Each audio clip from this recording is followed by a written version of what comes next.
So this is the problem, and this is the issue that we have. I'm always reminded of a text that we got from Mitch in North London. Haven't heard from him, a regular contributor to the programme and shows that I've done over many years, frankly. But I kept this because he kind of nailed it, and it's always left a bit of a kind of conundrum floating in my head as to how you work this one out. So I'm talking to you if you are in a council house, social housing, whatever you want to call it. How long have you been there? Have you been there forever? Do you think you have the right to buy it? And if you do, what happens to the money? Should it build another council home, etc., etc.? So Mitch wrote this. If it's about affordability, affordable housing, then it surely has to be means tested.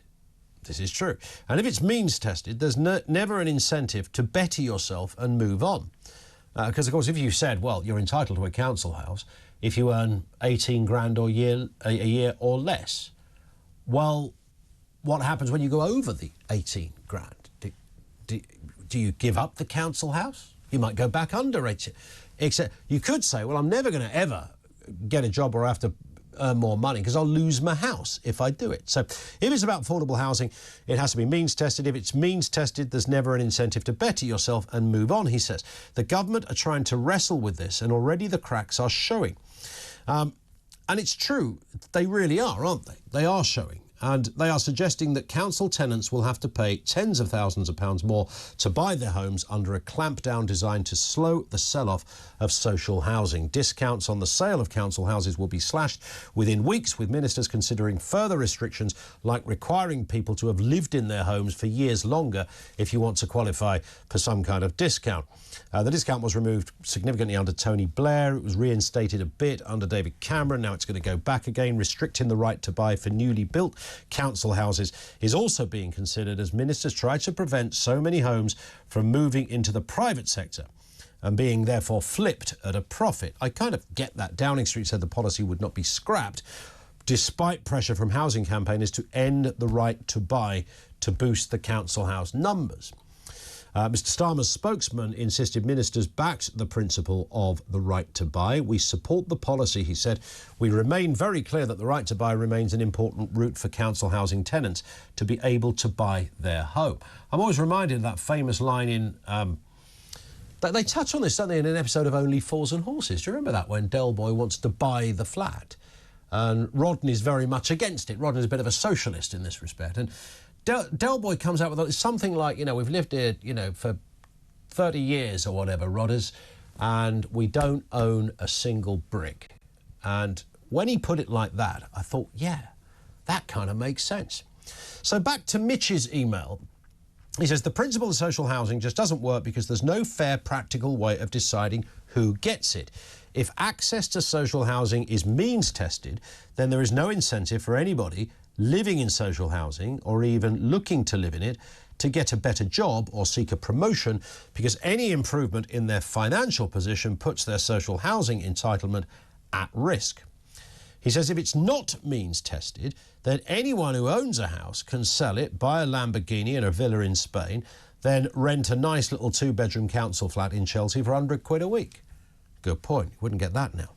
The real solution to the housing shortage lies, not surprisingly, in building more owner-occupied homes, but that needs to be complemented with policies which control the number of people who come into the country and incentivise businesses in overcrowded London and areas like the South East into relocating to other parts of the country, where existing housing and building land is slightly more affordable. And this is true. How would you means test it? And what happens if you're living in your council house that you got given to you and you were on the list, you finally got one, and then you find yourself in a really good position where you're earning £100,000 a year? OK, are you allowed to keep the council house? What would be the tipping point before somebody evicted you and said, sorry, you earn too much now, you can't live in the council? You see what it's a labyrinthine world, this council house thing. It's really not very straightforward. This is what the government are wrestling with. I don't sense, just by saying to people, you don't have the right to buy it, that you are somehow, unless you are going to build loads of... Because you still live in it, right? If you don't, you might have the right to buy it. You're still taking up the stock, as it were. So ultimately the question is about building more homes. And who builds more homes?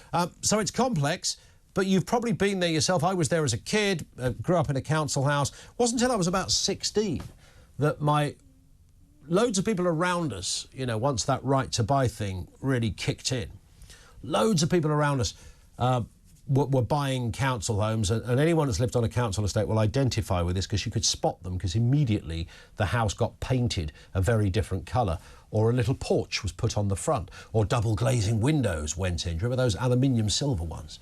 There'd be that kind of stuff going on. So straight you could spot them all around the estate. So they've bought theirs, they've bought theirs, they've bought... And we didn't buy ours. My mum and dad were like, no, we're not going to do that, because they sort of believed in the principle of the council house. And then my dad said he would buy it if he could be assured that the money was going to go to build more council houses. And he clearly felt... I've never really done him enough justice on this. He clearly felt quite strongly... I mean, he wasn't a very political man, but he felt strongly on that specific point. And I remember he went to see his accountant one year, and the accountant said, oh, yeah, they're going to build more homes with the money. And he was sort of reassured, like 10 years down the line. It was about 1990 or something by the time he decided to finally buy the council house. And he did. And the money didn't really go back into building more homes, not as youth. I think Thatcher, this is post-Thatcher, but I think back in the day the money was frozen, I think, in local authorities or something. And he did buy his house, and he left this world, you know, a slightly richer man than the horrendous area that he grew up in Grimsby all those years before. So, yeah, his life kind of improved. If you want to look at it that way, his life did objectively improve, and he left with more than he arrived. And, you know, if that is part of the criteria of this gig called life, he sort of at least ticked that bit of a box. I was quite proud of him in that respect. And that is no longer a council. None of those houses on the estates, the two council estates that I grew up on, none of them, I would imagine, are any longer... I can't imagine they're still council houses. It would be extraordinary. I mean, the first one was pretty big. It'd be quite a nice little house to have now. How do you decide who gets social housing? How do you decide who gets a council house? And when you've got it, are you allowed to buy it?